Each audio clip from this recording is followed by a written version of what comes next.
I'm Angel Massey, and you're now with me on Over Wildin Podcast.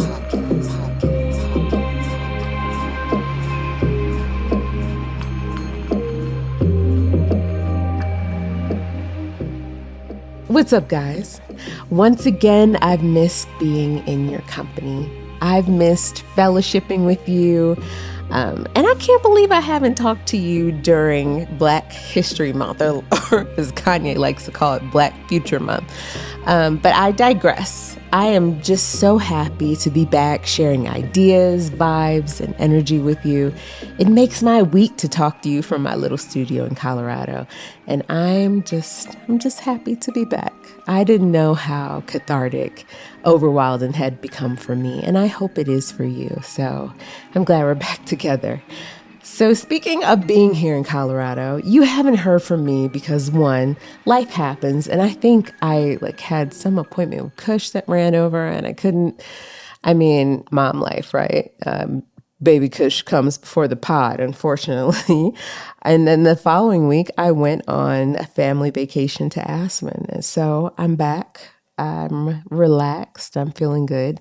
And I'm ready to share some of the things that I have learned, some revelations that I had, some epiphanies that I had while I was in Aspen.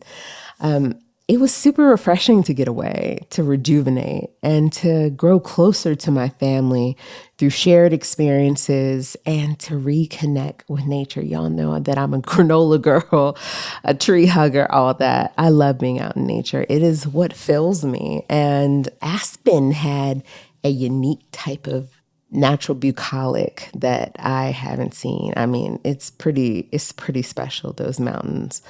Aspen isn't just about the snow-filled glitz and glam or celeb spotting, minks, spiked hot chocolate, and après-ski. There is a community there that's so connected to the land. Some of them are descendants from miners who, quote unquote, founded the town. And they make a living off the land and they care for it. And those are the people that I was happy to interact with because they showed me around. They showed our family the nature and snowmobiling and snowshoeing and doing all those things.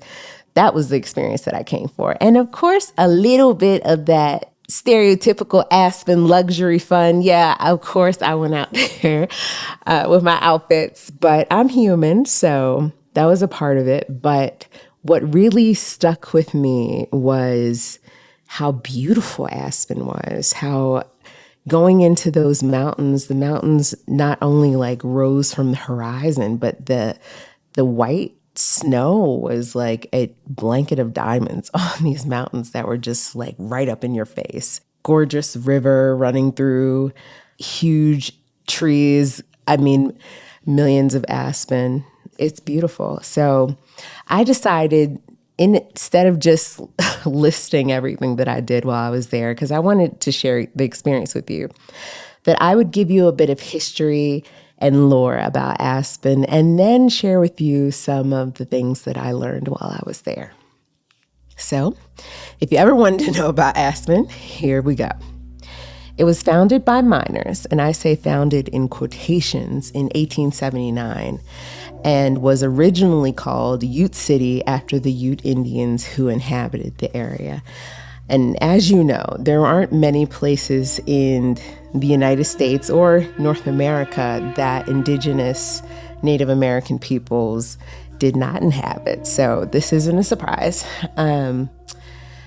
Now, the Ute Indians didn't just say, okay, I'm leaving, you miners are coming here. They fought like hell. They didn't just pick up and leave. They fought for their ancestral land. They fought for their communities, their way of life. I'm pretty sure they probably have relatives buried in those mountains. And it's a sad thing, but it's a part of our history in this country that I have to name. So we all know what happened. They were wiped out. And despite the protestations of the governor of Colorado at the time, Frederick Pitkin, he asked people not to expand over the continental divide into towns like Aspen because he didn't want to fight with the Utes. And I hope that was because he believed that they should have been able to keep their ancestral land. But the miners moved in anyway, and the town was officially renamed Aspen in 1880. Now, Aspen sat on tons of silver, and the residents there experienced prosperity early on because of the silver boom between 1891 and 1892. By 1893, when silver was demonetized, meaning it was no longer recognized as currency, Aspen had already run off with the big bag twice. They'd acquired schools, banks, churches, an opera house, 2 theaters, a hospital, and electric lights. Can you imagine this town 8,000 feet up and beyond, having electric lights in the 1800s? And they had 15,000 residents. I always say residents wrong the first time, but so they had money, they had dough, they had bread. But as things go with the economy, this town experienced a boom and then a bust because of the Panic of 1893. Mines closed, livelihoods were lost, and the town went from a population of 15,000 to 795. That's a steep drop. But as it does, wealth lives on. Somebody's going to have some money. Somebody's going to see a vision out of a town like this. Because when I say it's beautiful, I mean it's... And I'm not talking about the St. Regis there or the W or St. Jerome or Little Nell. I'm talking about the land. It's amazing. And I'll put up some pictures from our trip on the Over Wildin Instagram. But wealth lived on and mining revived some. And the plan was put into place to transform Aspen into a glitzy luxe ski town, and that happened around 1930. So to this day, it is still the luxurious ski town that it was envisioned to be. And that's the long and short of the history. There's some stuff in between that I didn't include, but I didn't want to bore you with the details. But I say all that to say that Aspen definitely has some palpable type of energy to it. You just feel good while you're there, intense, deeply relaxed, and spiritual even while you're there. It's hard to describe, and I wanted to look into it because I felt that same sort of energy when I was in Bali on my honeymoon, and then when I visited Sedona, Arizona. I used to go there a lot with Bobby during the off seasons. Aspen definitely has some palpable type of energy to it. You just feel good, intense, deeply relaxed, spiritual even while you're there. It's hard to describe.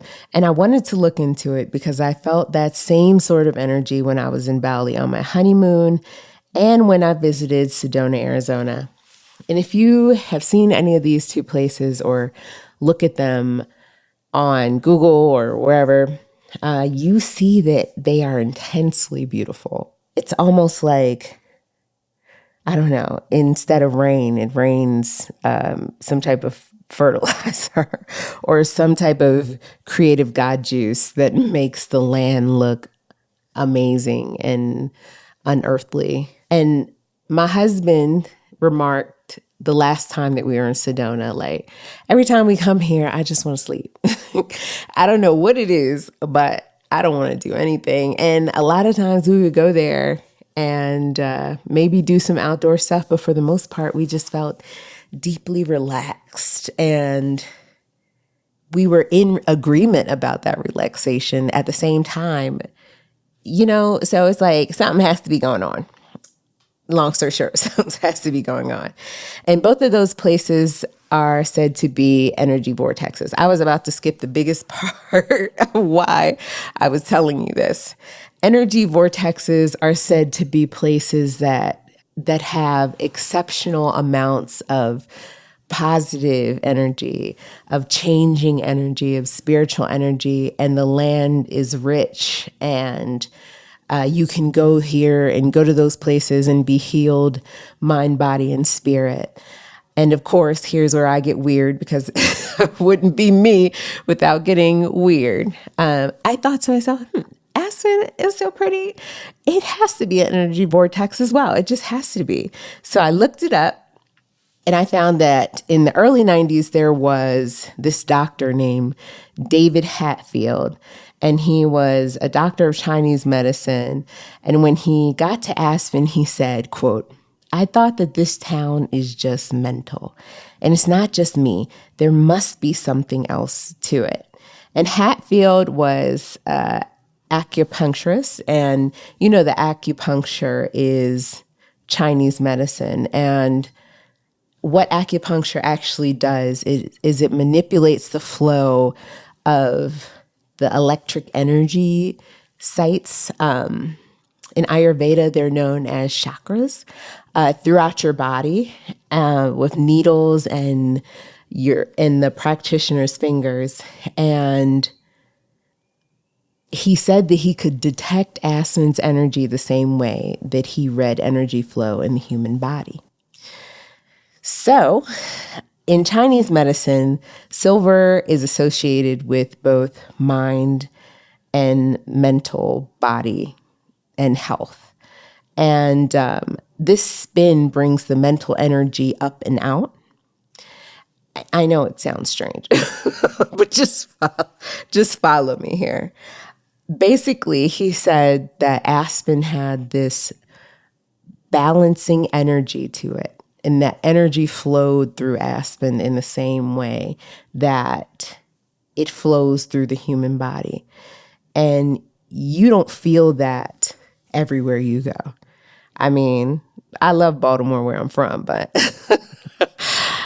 I don't feel a flow of energy when I'm there, except for from the people, but I'm talking about out and up from the land. So this doctor said, that the energy of Aspen is real and intense. And so I'm thinking that Aspen definitely may be an energy vortex. So, and the reason why that's important is because while I was there, I was able to come to all these epiphanies that I have been maybe mentally blocked in reaching while I've been going about the rigmarole of everyday life. And I wanted to share them with you. I'm sure you're asking, what were you doing? Like, are you sure you weren't high? Are you sure you weren't on some ayahuasca energy quest in the woods in Aspen and that's why this is happening? No, I was actually just doing yoga as a treat for the ladies that came with us to Aspen. My family member, I don't mean ladies, my sister, my niece, my family friend, Shanita. I hired a yoga practitioner to come in to the place we'd rented and give us a yoga class. It had been the first time that I really flowed through a vinyasa yoga since I had given birth. And a lot of that was because of, I don't know if it was my mind or my body or a little bit of both or one or the other, but I had some blocks that manifested as like physical limitations postpartum. It's not like I couldn't walk or do anything. I've been working out since I was cleared. But I mean, something was stopping me from really getting back into a yoga practice. And while I was in Aspen, I was able to flow through one, which is kind of like a huge breakthrough for me because doing yoga and meditation have been like a huge part of who I am and how I identified myself and how I shift my energy. And not being able to engage in yoga. And if you know anything about yoga, the practice of yoga is actually intended to get the mind and body centered and right and prepared for meditation. So yoga is like the journey, meditation is the destination. And I haven't been able to do yoga. So imagine how I've been feeling. And I had a moment during yoga where I had this felt sense of being back in my body. And here she's getting weird again. But pregnancy and new motherhood can sometimes make you feel like you don't recognize yourself because you have all these changes immediately. And they're beautiful and they're wonderful because you are so deeply in love with your child. But you're still wondering, well, what comes next for me? Because you do transform. And I feel like you don't recognize yourself because all of a sudden you're mom and your body looks different and things operate differently. Sleep patterns have changed. How you relate to your spouse or your significant other or your partner has changed. And that can be hard, that separation. So I came to a realization while I was actually in Warrior One for the first time, because it just felt good to be in that powerful pose and that position of strength and grounding. And I realized that it's okay for me to not recognize old Angel and new Angel, or to see just bits and pieces of her. And that inspired me to name the transformation that I decided to undergo. And I'm going to call that vibe shifting. Shifting my vibe. And I'm sure I'm not the first person to ever call something a vibe shift, because this is nothing new under the sun. But I've decided to shift my vibe, and I want you to go along on that journey with me, so that if you're at the cusp or precipice of wanting to change who you are or how you relate to yourself, how you see yourself, your relationship with yourself, your career, your happiness, whatever that looks like, whatever that vibe and that shift in energy is, let's try and do it together. Because it's important to speak truth to who you are in the moment you're in, and to amplify that version of yourself, even if it's a little mysterious to you still. So these are the realizations that came from me deciding to do a vibe shift in myself. One, I can't fully realize the woman, the person I've become as a mother, as a new being, unless I shift my energy from rejecting it to accepting it. Two, it's okay to mourn my old self and find ways to celebrate the shift and love who I've become. It's time to transform into that bad bitch. I mean, it's no time like the present. Why can't I be a bad bitch mom? And I need to reflect my energy accordingly. Next, I should practice more feltly observing myself and my feelings without judgment, because I found myself shifting into being like, well, why do you feel that way? Why do you miss your old self? And just having judgment around that, and just not doing that anymore. And then lastly, shifting, creating, and becoming a new person, or recognizing and saying hi to that new identity or that shifted identity is very important to accepting yourself. And the reason I'm sharing these things, because they are deeply personal. It may not sound like it, may sound like I'm an oversharer, but I just always told you guys I would keep it real with you, let you in on a bit of my mind processes, and we would heal and grow together. And since I have decided to heal and grow in this way, I just want to see if we can do it together. And I hope you don't mind that. But yeah, those are some of the things that I came to a realization about. And especially the first one, and I'll repeat it. I cannot fully realize the woman I become as a mother, as a new being, unless I shift my energy from rejecting to accepting. And if you're trying to put that in the context of you, it would be saying this to yourself. I can't fully realize the person I've become as a new being unless I shift my energy from rejecting to accepting. And just breathe into that. Breathe into that accepting energy of all things good, of all things changing, instead of that rejection.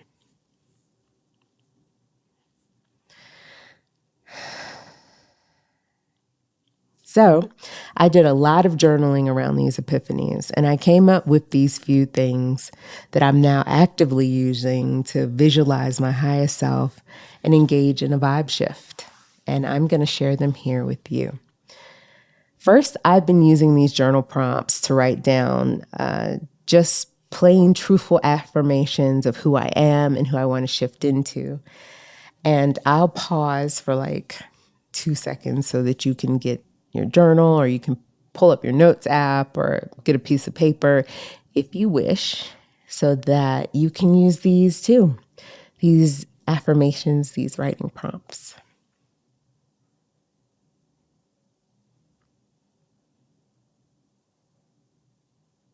Okay, so I'm going to hope you're back. Now I'll go slow now. Hopefully you're back. These are the journal prompts in order.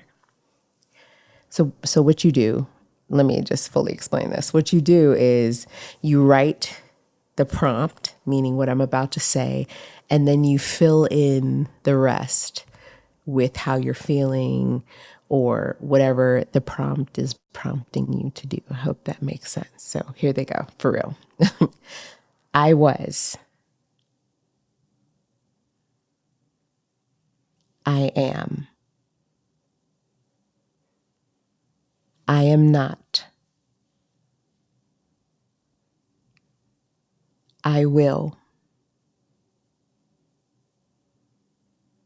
I will not. I come from. I dream. I want. I fear. I hope. I wish. And lastly, I love.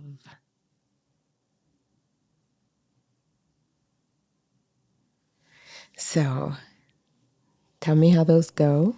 You can reach out to me via DM or however you want to communicate. Email info@overwildin.co or through Overwildin Instagram, and tell me how you felt after using those journal prompts. I've been using them since we left Aspen, and it's just really good to be recognizing and intentional about writing down affirmations.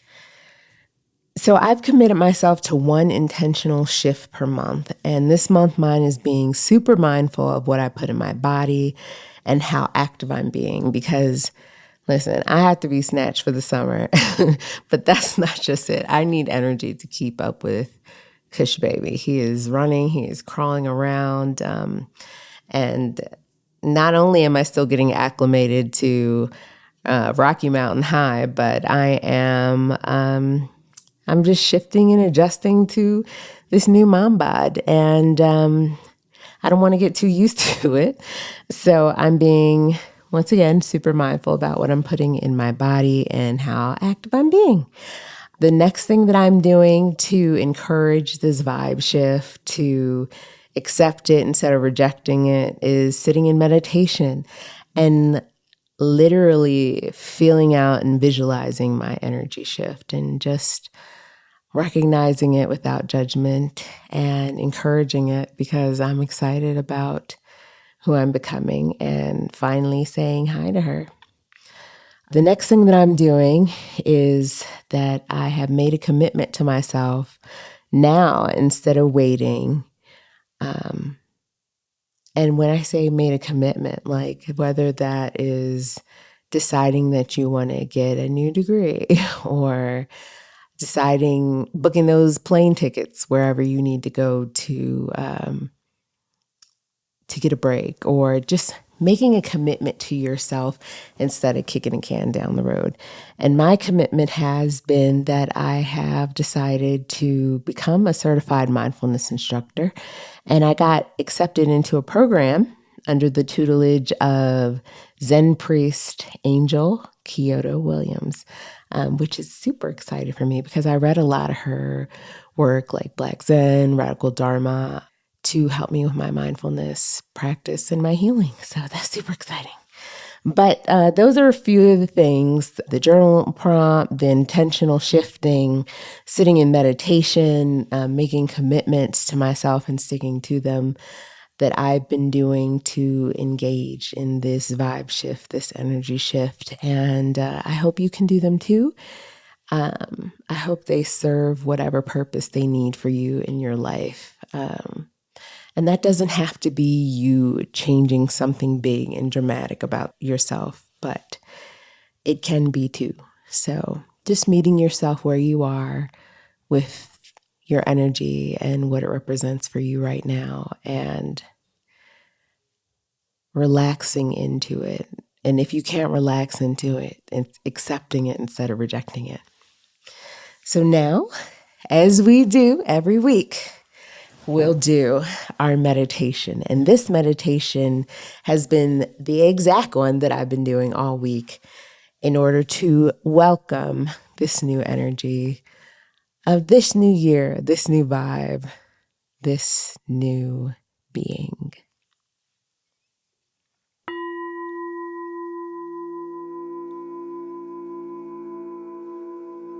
I invite you to settle into your space. Find a comfortable position on a chair or the floor, wherever you can position your body with ease and comfort.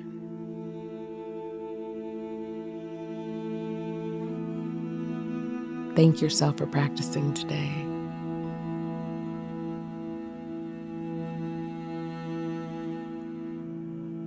Thank the universe. Thank all beings. Thank yourself for accepting this shift in energy, or this acceptance of who you are right now.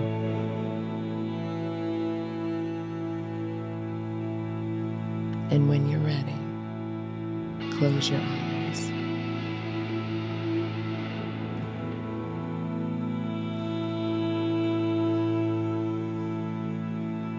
Drop out of your thinking mind and into the body.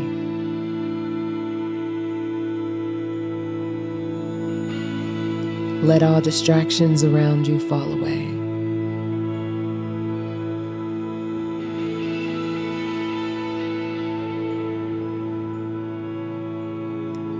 Feel into the felt sense of being.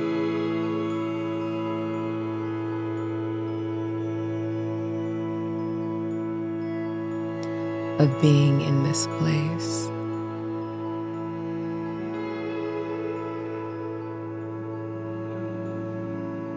Of being in your space.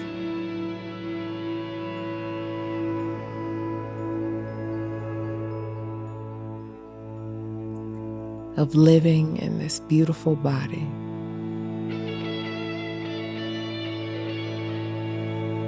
In this beautiful mind.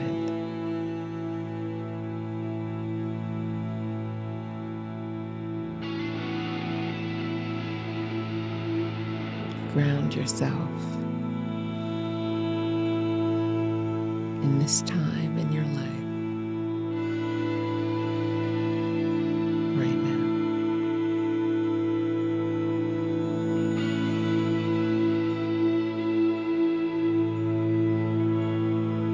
Know that at this time, there's more right than wrong.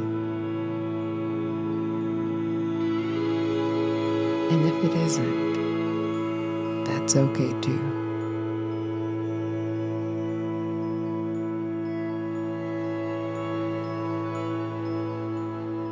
Feel into your breath.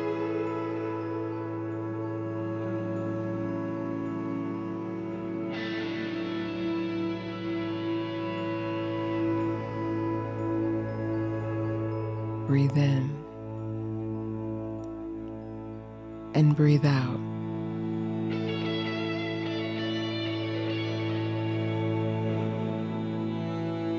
Go at your own pace.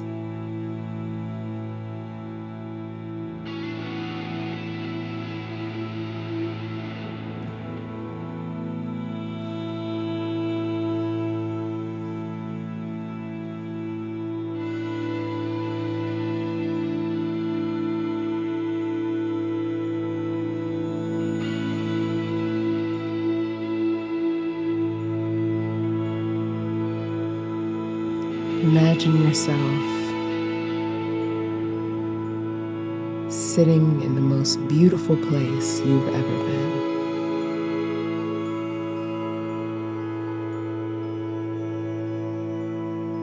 You are in complete peace, complete safety,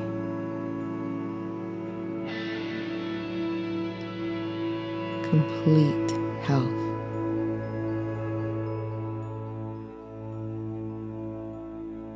Ground yourself in this place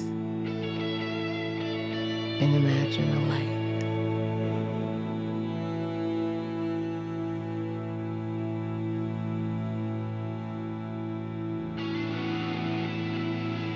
The light starts at your fingertips and travels up your hands.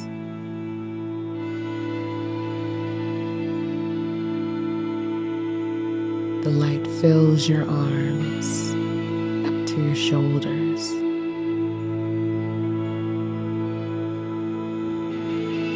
And envelopes your head and your neck.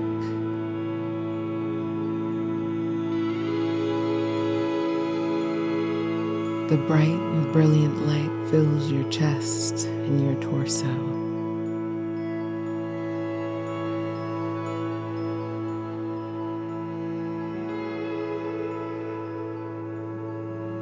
It flows through your hips and your groin.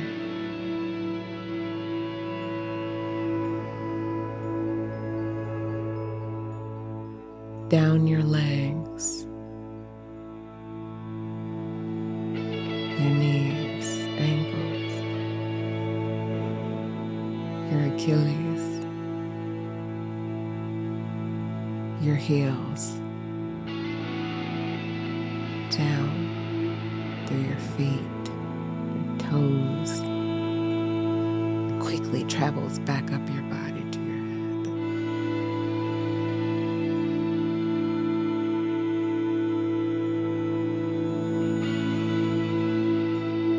Imagine that light vibrating, pulsing, glowing from you to fill the place you inhabit.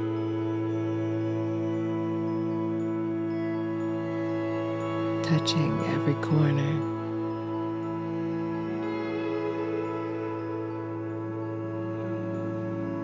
Caressing everything that you see there.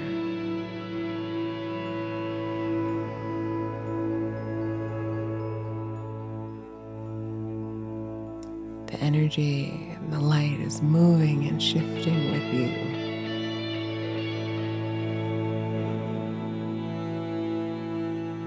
It's warm and it's comfortable. And it's accepting. Not rejecting.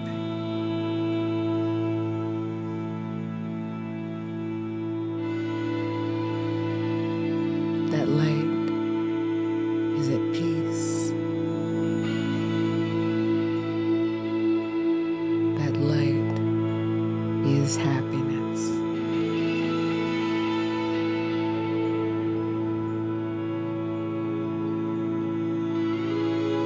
That light is shifting and glowing from your inside to your outside.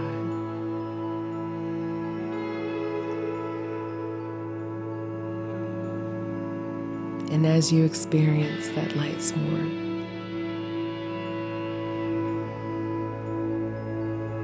that light's acceptance, that light's covering,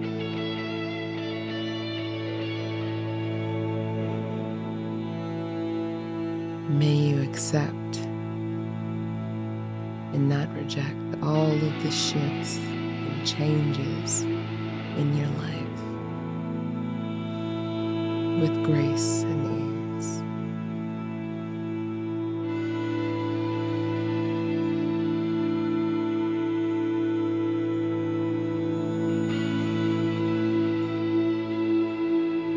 Repeat the following mantra to yourself.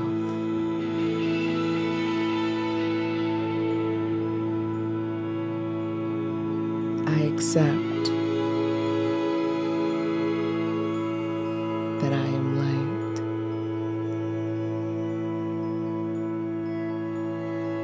I accept that things will change.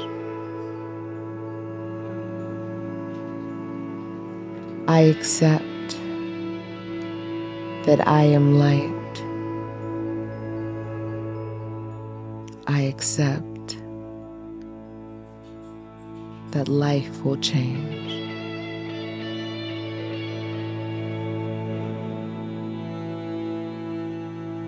I accept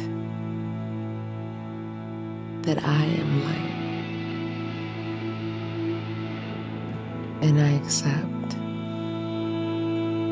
that things will change.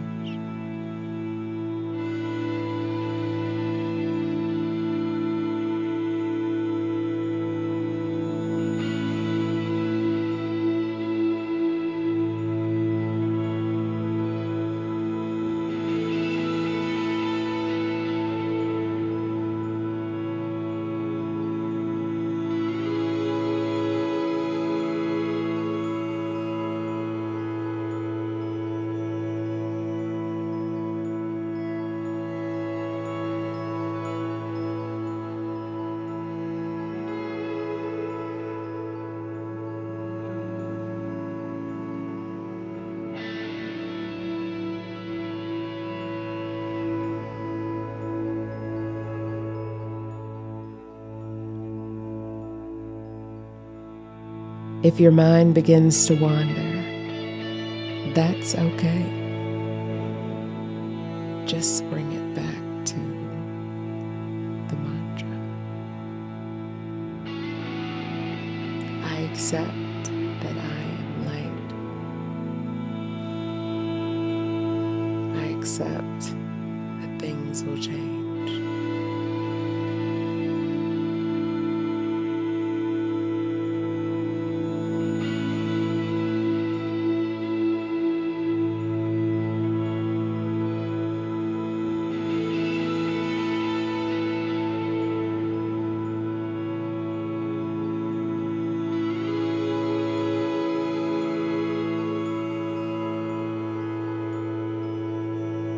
Bring your awareness back to the room.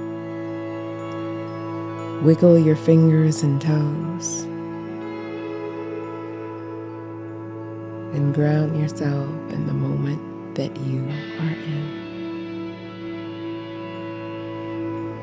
And when you're ready, open your eyes.